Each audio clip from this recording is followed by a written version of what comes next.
Hey guys, my name is Farhana and we're going to be going over the heart medications of patient MRK.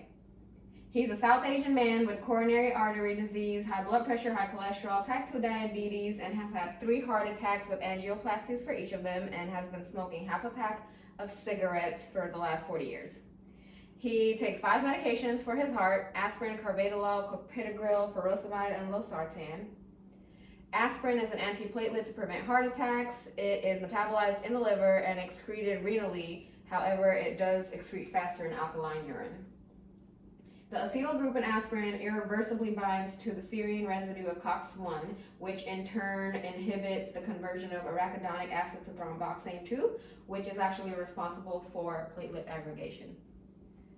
Clopidogrel is an antiplatelet for heart attack prevention. It is metabolized renally and excreted in both urine and feces over 5 days.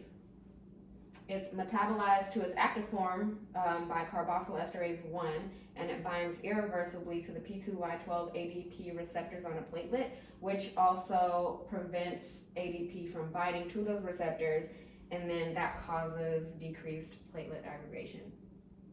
Carvedilol is a beta blocker for hypertension. It is highly distributed to the plasma proteins. It is metabolized in the liver and mostly excreted in bile and feces.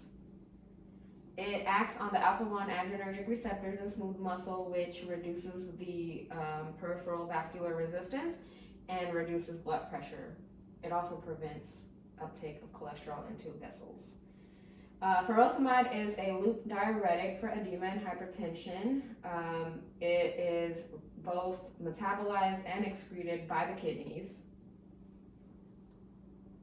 It inhibits the sodium-potassium chloride reabsorption in the ascending loop of Henle and causes excessive excretion of water and ions. Losartan is an angiotensin II receptor blocker. It is for hypertension. It's metabolized in the liver and mostly excreted in the feces. It blocks the angiotensin II from binding to AT1 receptors in vascular smooth muscle and the adrenal gland, and it decreases vasoconstriction and aldosterone secretion. These are some of the drug interactions for his medications. So they can cause anything from decreased antihypertensive effects to bradycardia, hyperglycemia, increased serum creatinine levels, and decreased efficacy of the drug.